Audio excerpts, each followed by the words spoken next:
Oh, And that's a failed opening. well. Blooper. Good evening, good afternoon, good morning, wherever you are in the world. Welcome to a brand new edition of Social Confoes. I'm your host, Shaluk, together with my co host, Diego. And Diego, you got something to do right now. Yeah, so early announcements. We have our YouTube channel. If you're not following Social Controls already, follow us or subscribe on YouTube at Diego Amirali or just search Social Confoes. And we're also on Instagram at Confoes, Confoes. So give us a follow there for things to come. And speaking of Instagram, let's speak about the topic of today. Well, the opening topic of today. There's something new that's been rolled out, I think, in the past week surrounding Instagram. Yes, the past The week, it's not new, even available in every the country. new quote unquote Twitter killer, as we've had so many killer apps in the past. So, what can you tell us about Instagram Threads, this new initiative from Facebook? I have to be honest, I can't tell you a lot. I can tell you why people, including myself, were hesitant so far to use it. And this is weird coming from a social media person, but I I actually had don't find it surprising anymore coming from someone like you or just uh, individuals like us in general when these new apps come up. So, but okay, sorry to so cut I'll you off there. I'll tell you why it's weird coming from me because I would say a adequate follower and believer of Gary Vaynerchuk. And Right, Gary right. Vaynerchuk's theory on these kind of things is very simple. It's Get a in new early. get in early. You have an early mover advantage, first of all. But more importantly, you have to understand the functionalities of the app and to see whether or not the functionalities of the app are new and are new things that you have to adjust to be able to understand, which will come across in all new applications. So that's the first reason why I believe as a social media person or as a tech person or a media person, you should eventually dive into it. And just because not only the early mover advantage, so it's the early mover advantage and the fact that you need to know the functionalities and understand how it works, because future apps will use similar concepts or similar functions. So that's the main reason.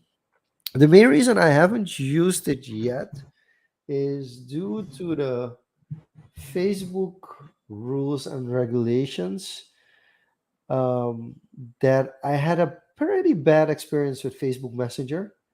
And actually, I'm not the only one who has had a bad experience with Facebook Messenger. What kind of bad experience are we talking about? Like support or, Okay, just and I want to get payments?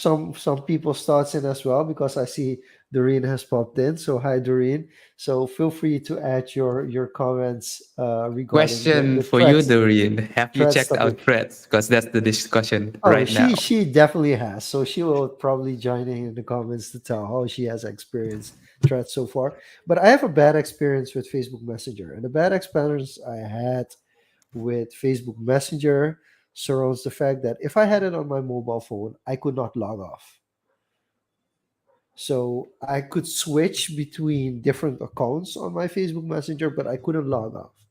I had to delete the app on my phone in order to be able to log off, which eventually I deleted both Facebook Messenger and Facebook from my phone, and I no longer have those two apps on my phone.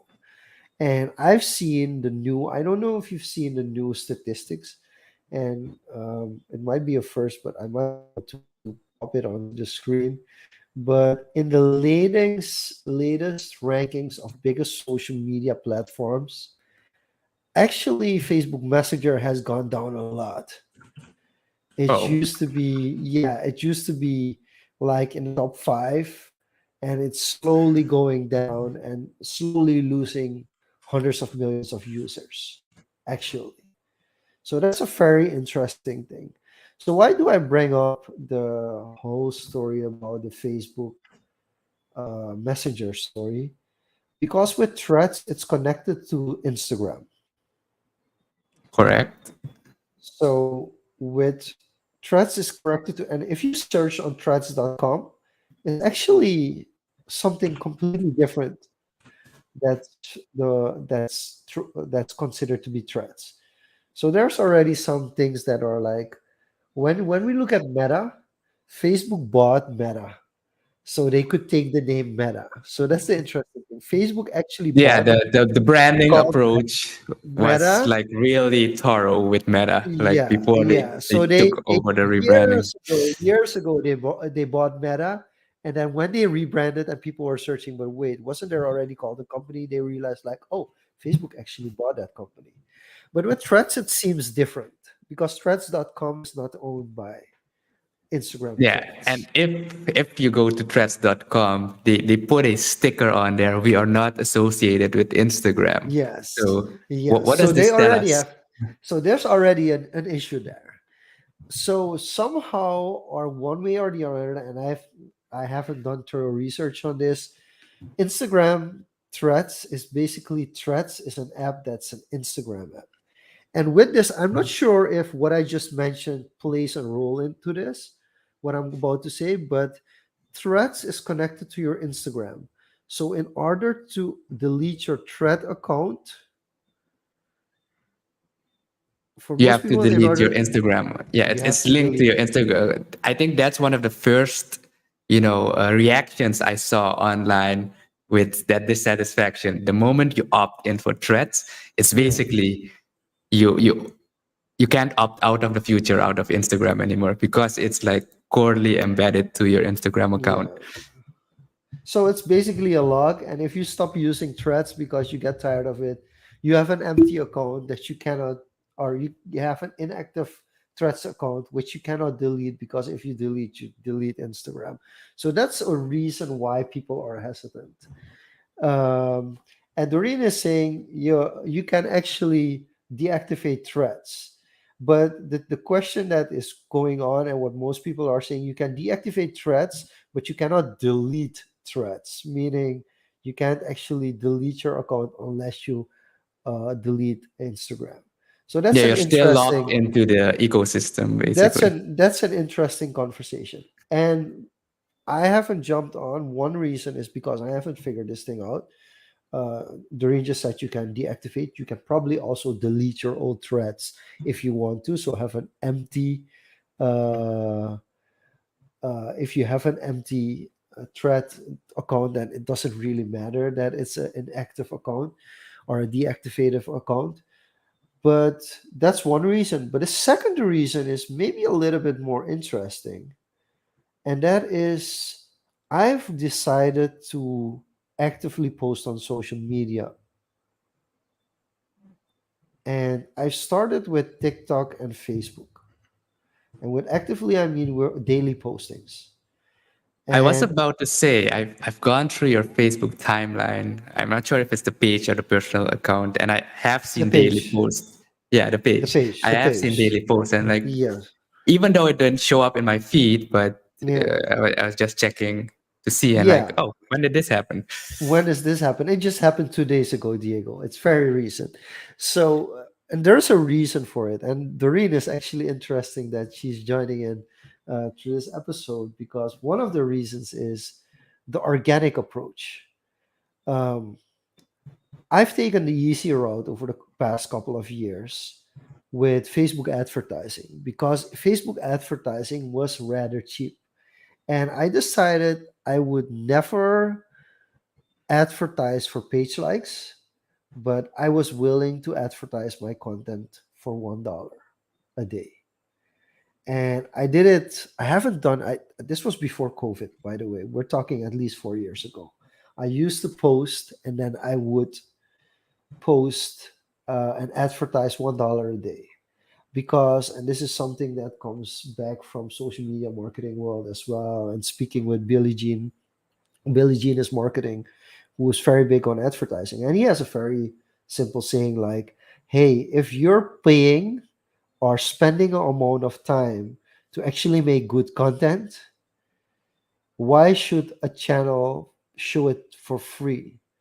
So, in other words, if you're spending $25 to make a Facebook post, wouldn't you pay another $5 to give it a couple of thousand people more reach?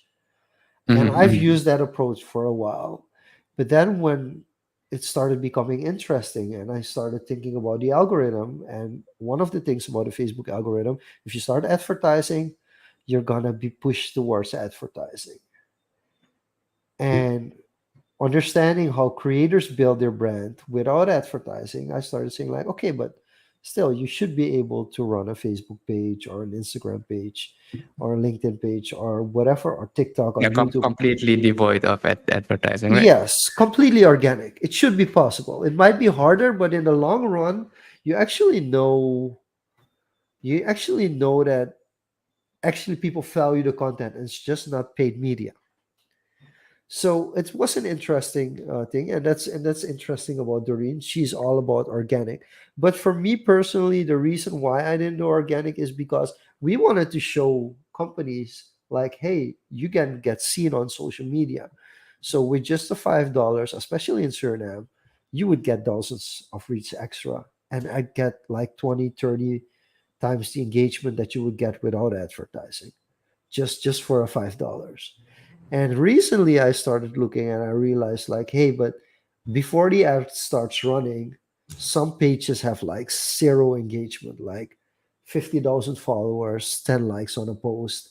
And you see that happening with the bigger pages as well, which becomes interesting because then you realize, hey, it's not just the advertisement, it's just people no longer showing up in the algorithm.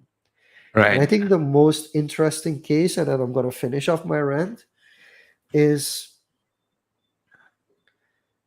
I follow Chris Ramsey.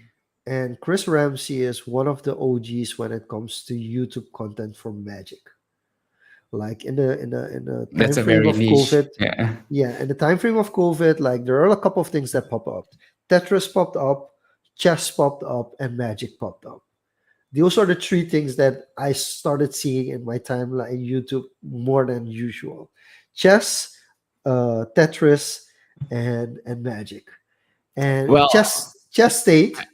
I want to challenge Yeah. that. Is Okay. it like, did you get any ad or just one suggestion and you like looked Yeah. at it? Okay. Because if something is very trending on YouTube, they usually push a random piece of content towards you. And And they the pushed. moment you click on it or just watch it for a few seconds, your feed starts But populating with here's where it gets that type of interesting. content. Here's where it gets interesting.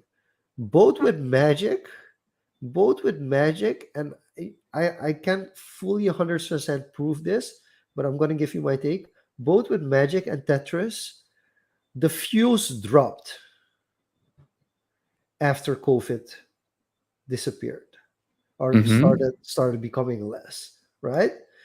The fuse dropped. But with chess is like one of the biggest pieces of content now that has continuously grown through during COVID and has grown after COVID. Of course, it coincides with the Netflix series, the Queen's Gambit, and those kind of things. Yeah, I It think does coincide, and I think that's. But also, that COVID helped.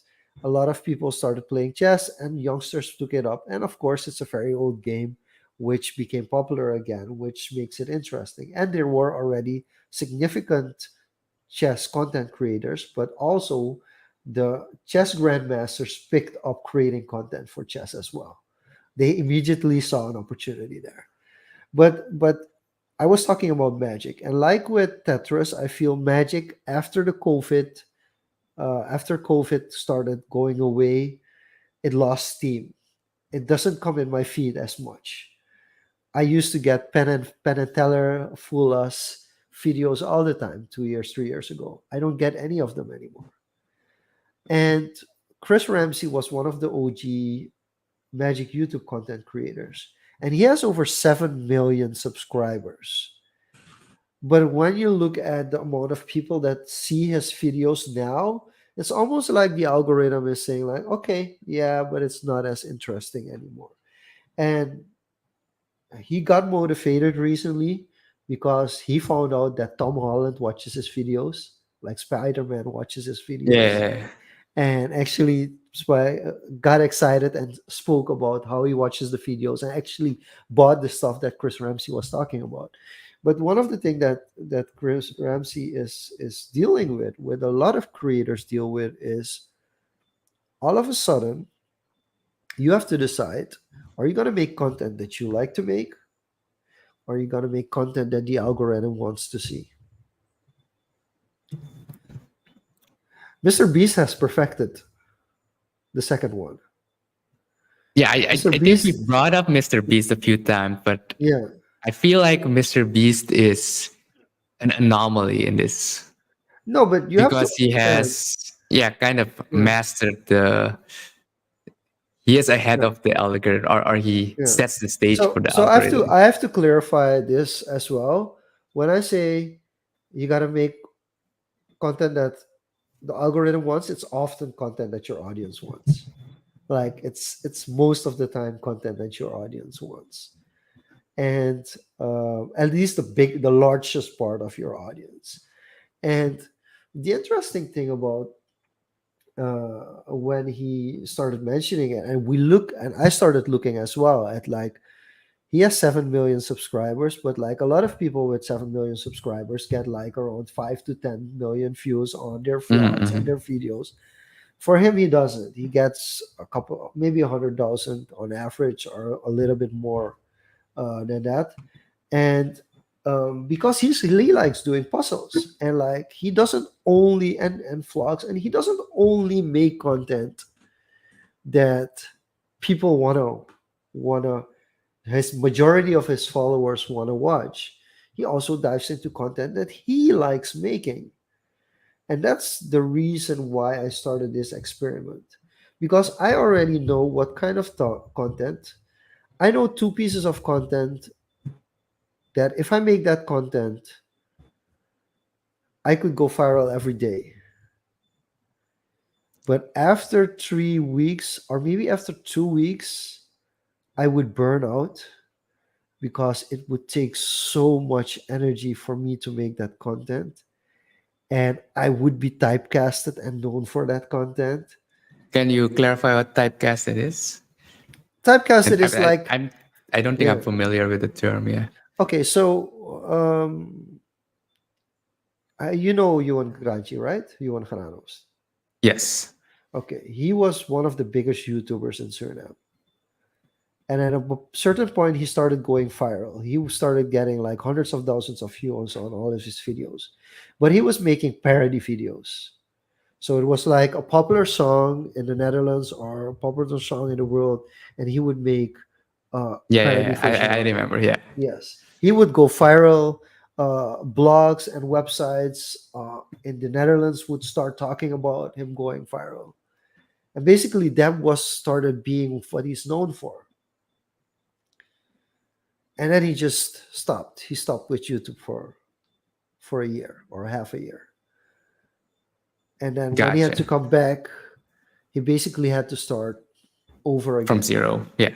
Not necessarily for zero, but once you hit 200,000 views in a week on YouTube, No, but it's the kind of traction. I weird. mean, getting the Yeah, momentum and the you have to get the traction. traction back. So that's what actually today also one of the reasons why I posted it's okay to start over.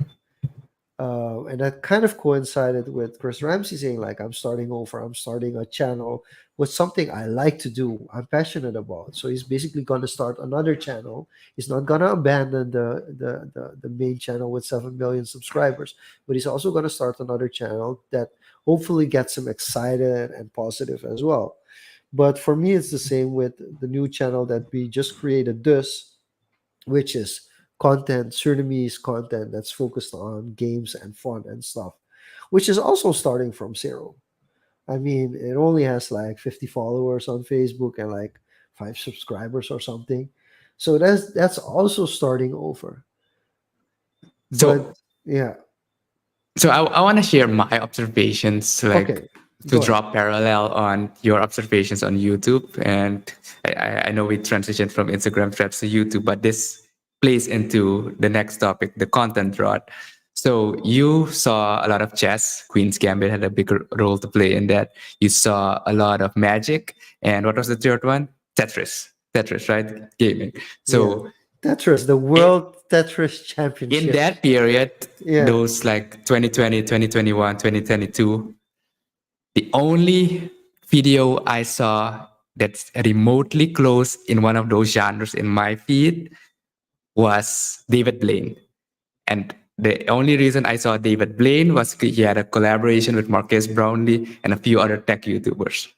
So So the I tech didn't see any. YouTubers, no, but tech YouTubers jumped into the magic. Now you didn't go down the rabbit hole by clicking on more magic videos that might have Yeah, surfaced in the exactly. suggestion because you have a stronger mindset than I have, maybe.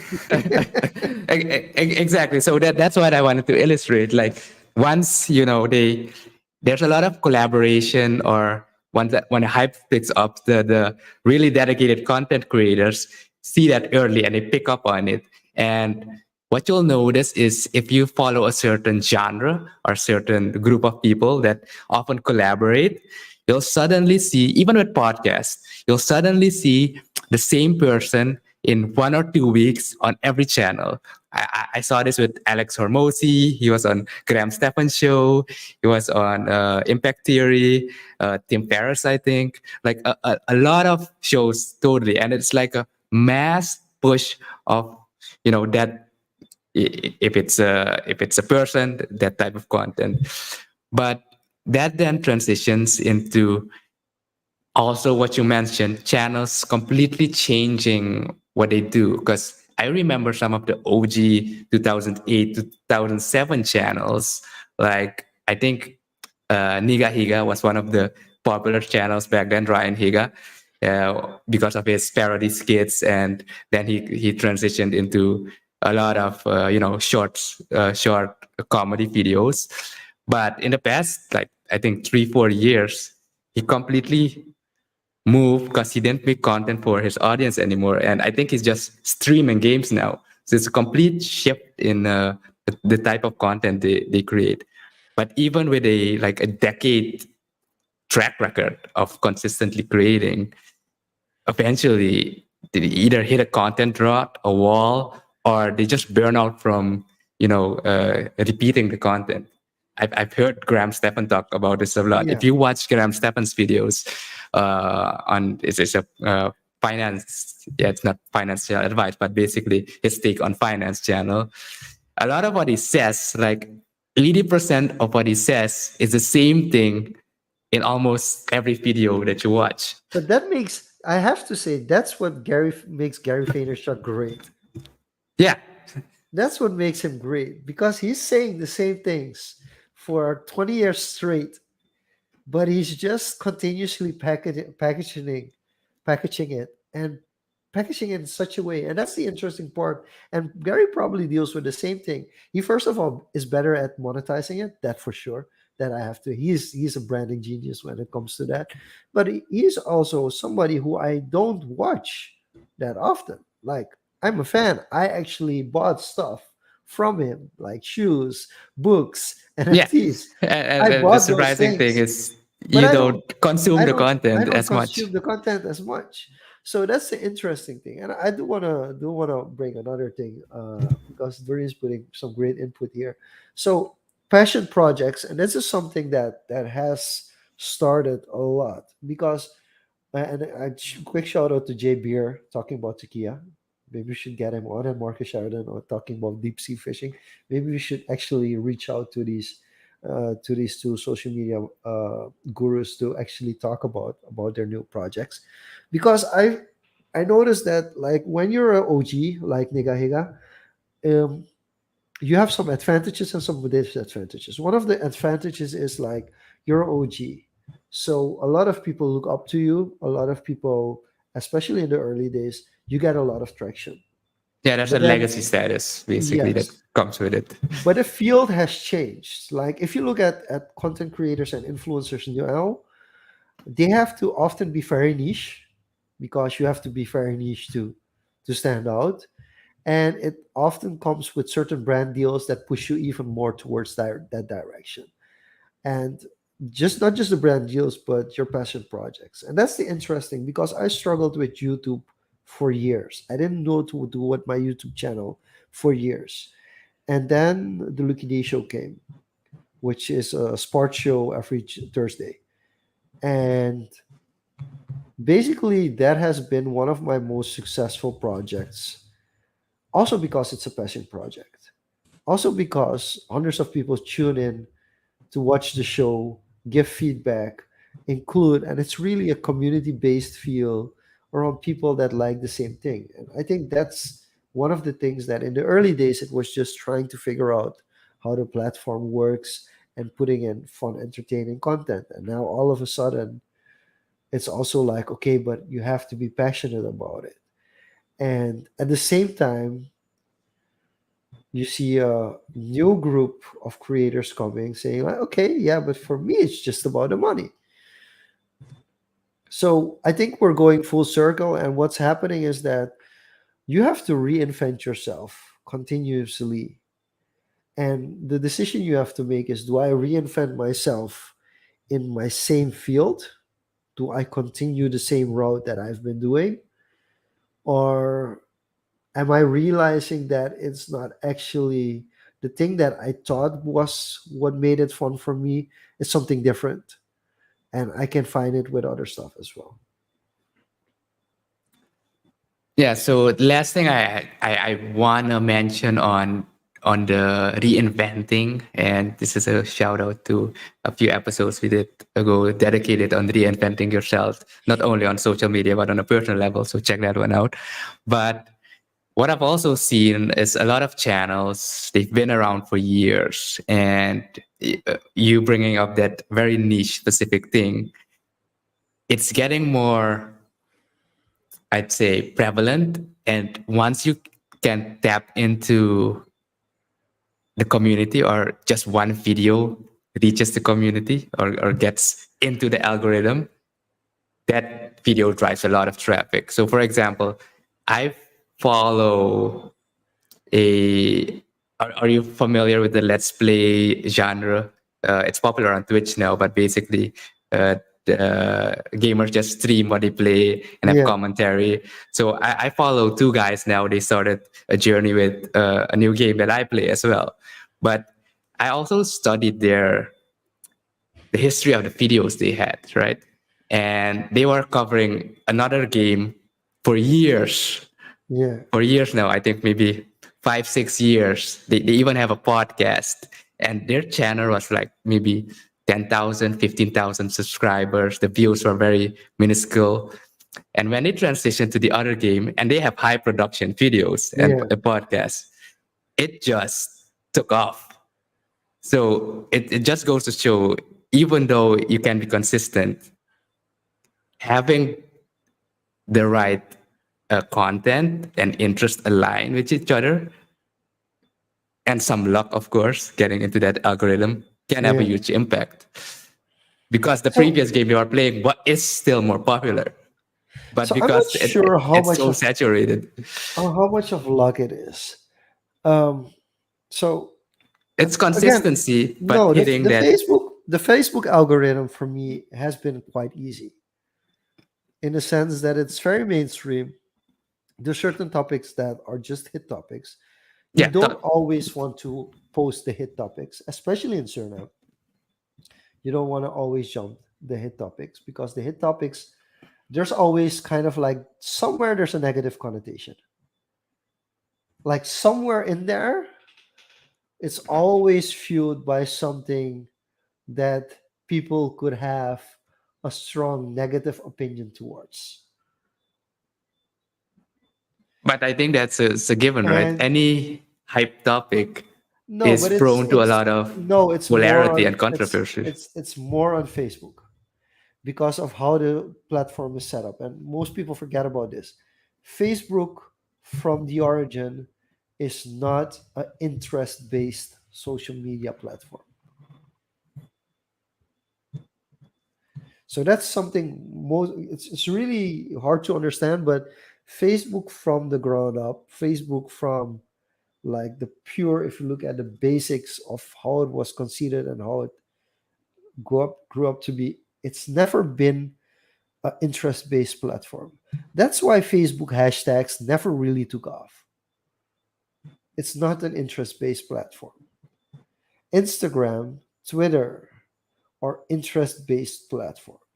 Yes, YouTube is an I can interest understand it. based platform.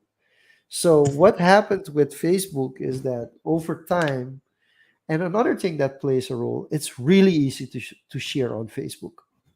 To Share on Facebook. share. Yeah, yeah. Yeah. So, it's easier to share opinions on Facebook. So it's a very Well, for it's okay.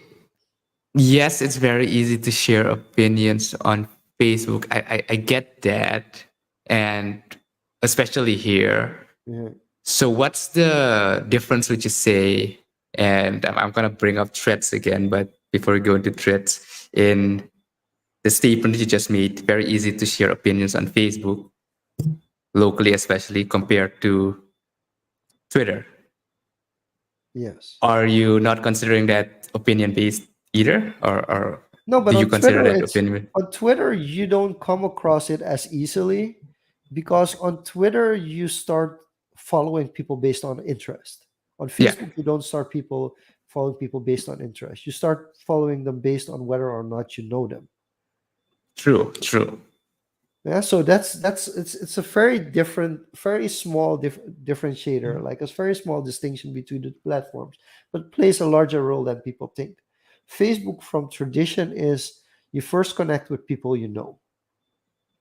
You also tend to follow people or companies that you know. Would you So place LinkedIn in that same category? yeah, but it's more business-like. So the Yeah, but major difference, no, but there's a major difference for LinkedIn as well, because with LinkedIn, the content is a little bit more serious. The trolling is it's frowned upon, whereas yeah, Facebook is it's been entertainment. cultivated. Yeah, Yeah, no, Facebook it's is been entertainment, so you will get trolling on Facebook, just people poking fun of other people that take themselves way too serious. On LinkedIn, people take themselves way too serious, and other people are used to seeing people take themselves way too serious and even support it sometimes. Whereas okay. with I want to Facebook, bring up yeah, something from LinkedIn, and since we're making this Facebook and LinkedIn yeah. type of comparison, what do you think, or what's your take on the auto suggested comments in LinkedIn? Like, oh, Oh, this is terrible. this type of post, Oh, and terrible. yeah. Oh, terrible. So, care to explain? Okay, so basically, LinkedIn has in order. So there are different ways, and this is also why it's so hard to have a successful social media platform. Traditionally speaking, is because you have to incentivize Yeah, activity on the platform. because So basically the whole thing was hype. You need engagement comments, and now the LinkedIn comment section is basically a one click. Instead of clicking the like or the insightful icon, is congratulations, success on your new job, and it's just a single click. It doesn't come sincerely anymore. and remember So that this didn't start with comments. This started with celebrations of milestones. Like if you had a work milestone, I actually don't people remember that one, but yeah, go ahead and share. if you had a milestone, it would pop up as a post. It still pops up as a post.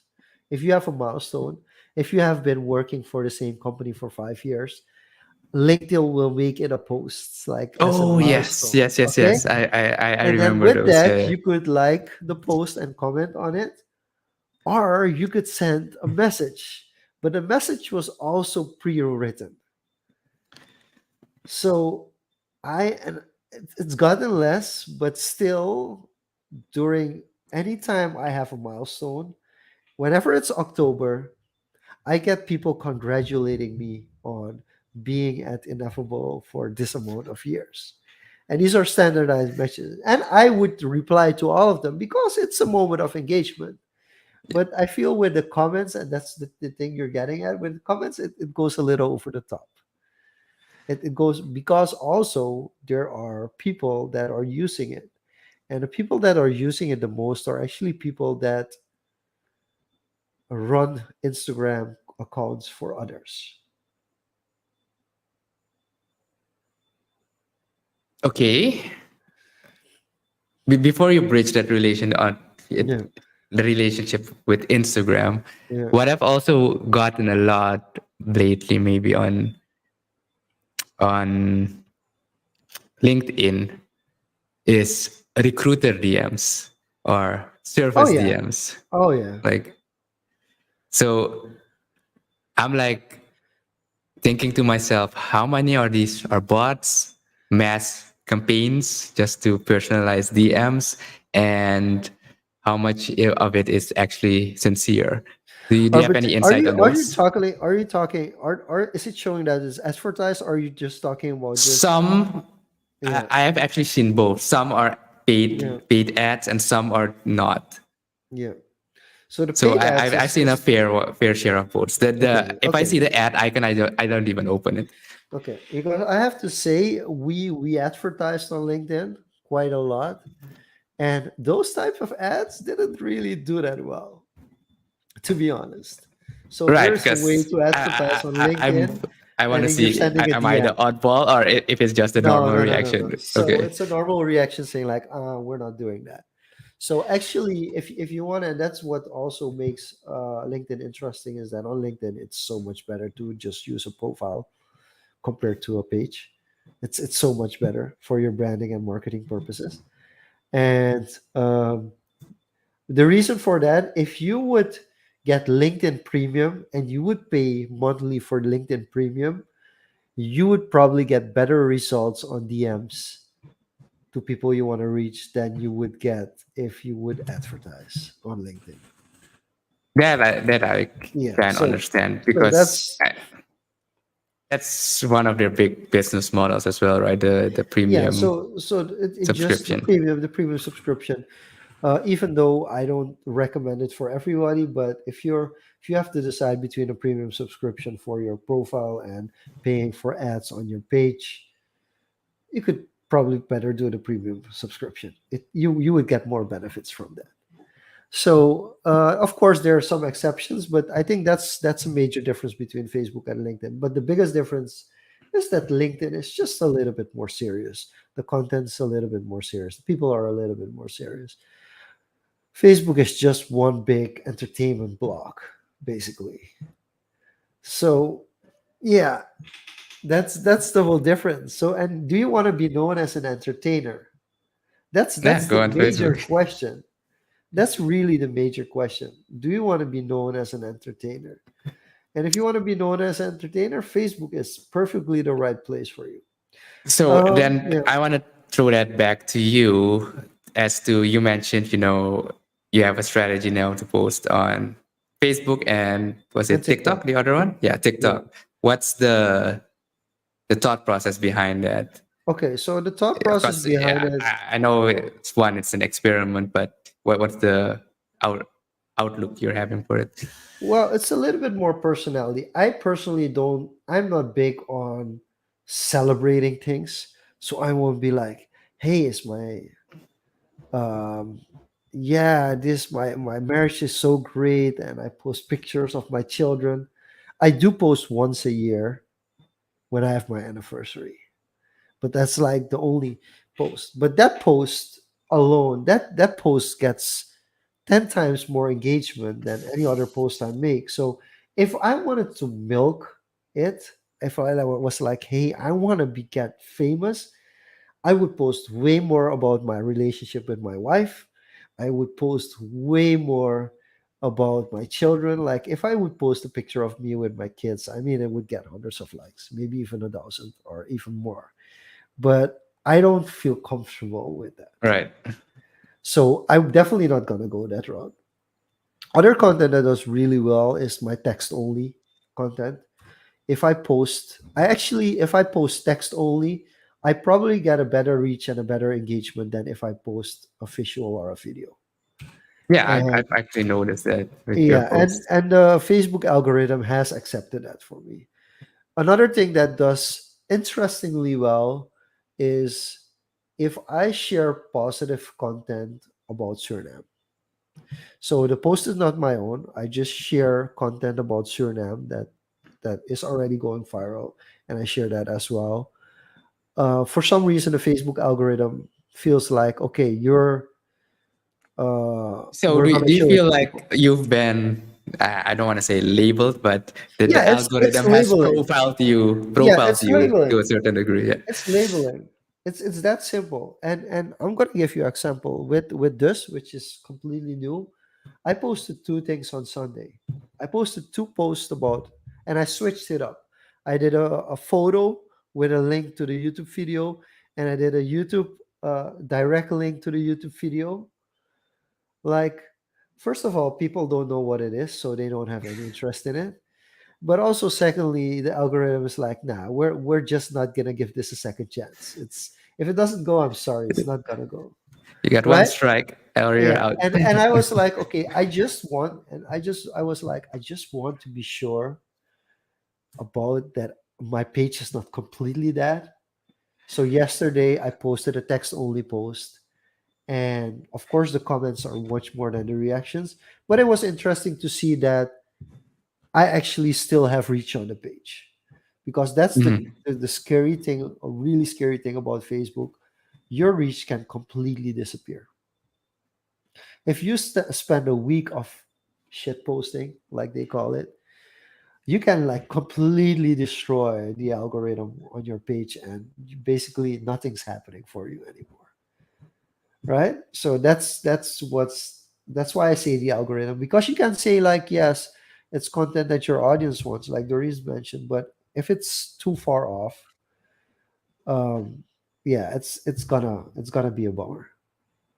And with TikTok, it's very different. With TikTok, I have no idea what works. Mm.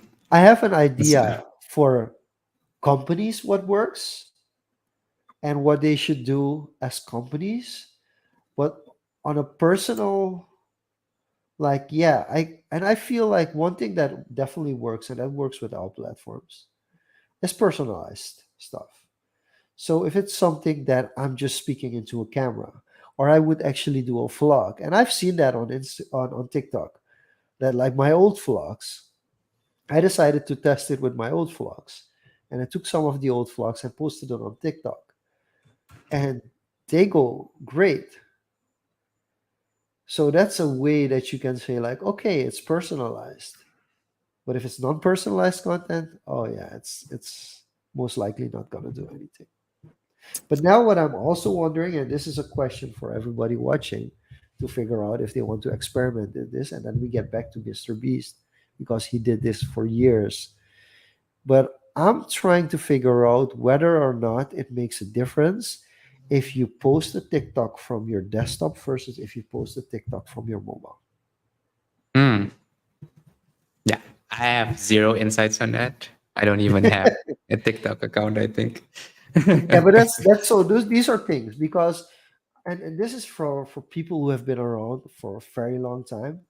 Back when third-party applications were a new thing, so there were a lot of like you had Yeah, the schedule Hootsuite, things like buffer Feedback, and and at the time Hootsuite. Facebook didn't have a schedule option, so you couldn't schedule for Facebook, but they had provided the API, so third-party applications were actually able to schedule posts as well on Facebook. And what Facebook would do is if you would post from a scheduling app, your Yeah, engagement you'd would get be ranked like lower. 30% Yeah, off. It was that's insane. that was a stark.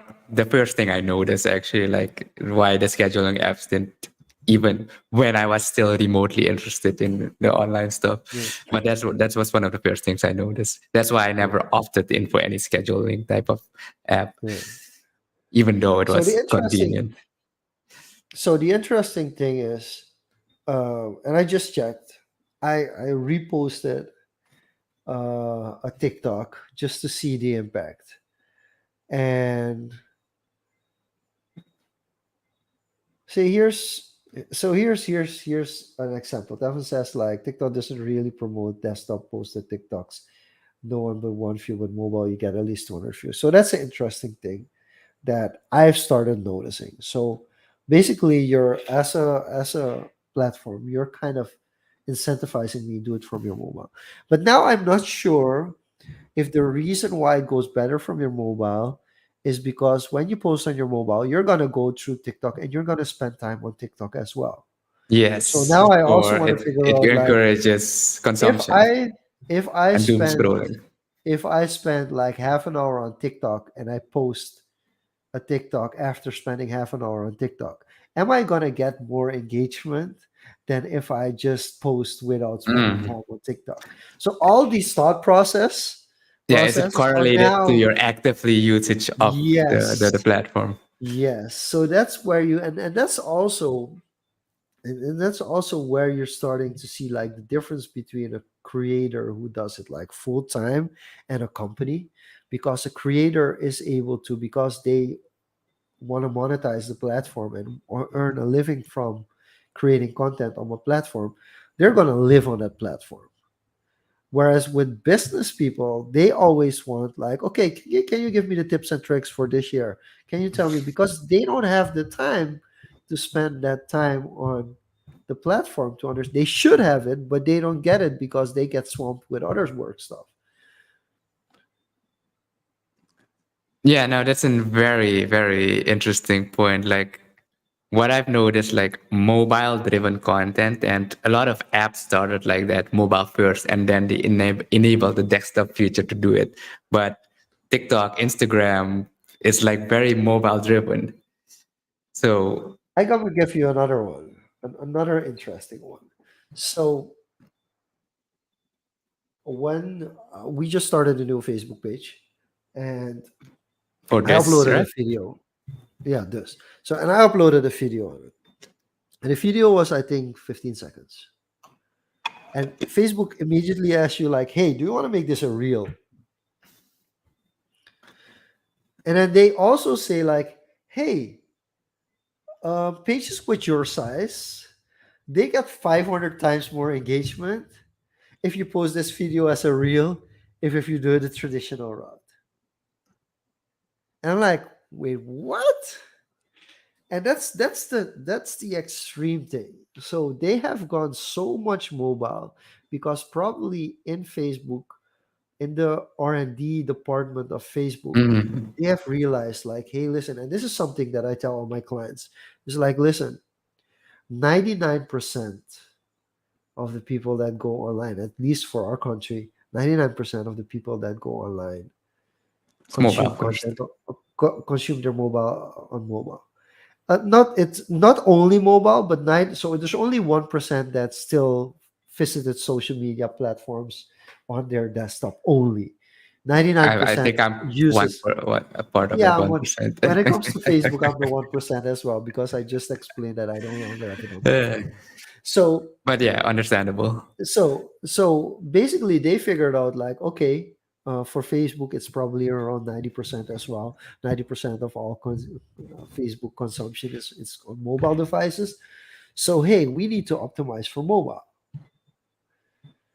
And then you get to all of a sudden YouTube realizing like, hey, wait a minute, we've been sleeping on this. Enter we're shorts. we're the video platform, and that's where the shorts revolution began. And And it's man, only growing rapidly. Like, YouTube Jesus. Shorts is a rabbit hole. Like, a lot of main channels that I follow, every few days when I check my subscription list, you see a batch of shorts in Yeah, the list yeah. And the interesting thing is like you have channels now that have that are grown, short only. That are that there are shorts short only. only because they get so much more traction from shorts than their full length videos. So I think that's what's insane about it. It's like Like, you're looking at this and I you're don't know like, wow. how, like, last example before we close up, I don't know how, Like there was a short of, I think, and I'm not even interested in fashion as much, but it was even targeted to women, I think, but somehow it ended up on my feed. Maybe someone watched something with my account. And it's like 10 seconds of a girl in her room, just like well edited though, well edited shorts with amazing transitions, just trying like three different outfits for a dinner occasion. One, two, three, which would you pick? That's the whole short. And it had Mm, like millions of views. yeah. And like, and it just keeps showing up. And Even though it's I cleared my cache and everything, it just shows yeah. up again. No, because you also watched it, and they're like, "Hey, Yeah, but you watched it," and it only shows up when you've kind of gone through all the reels that are new.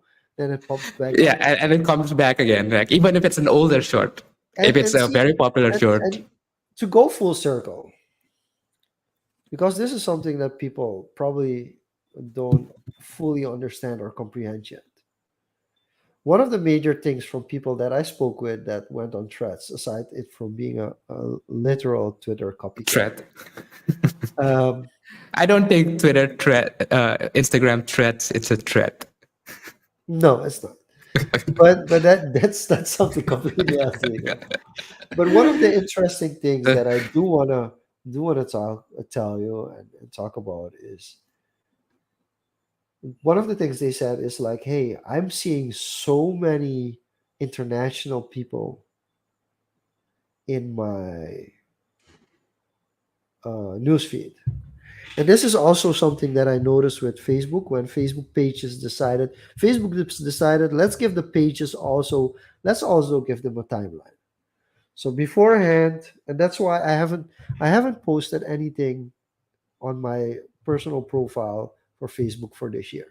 I stopped posting completely. Basically, it's a deactivated account because Facebook pages now has timelines. So I can actually use my Facebook page like a profile, which I couldn't do beforehand, or I had mm-hmm. to. It was more complicated before. Now it's like I use my Facebook page and it's basically also a profile, and I can comment and post. And anybody that posts public, I can comment and engage with them.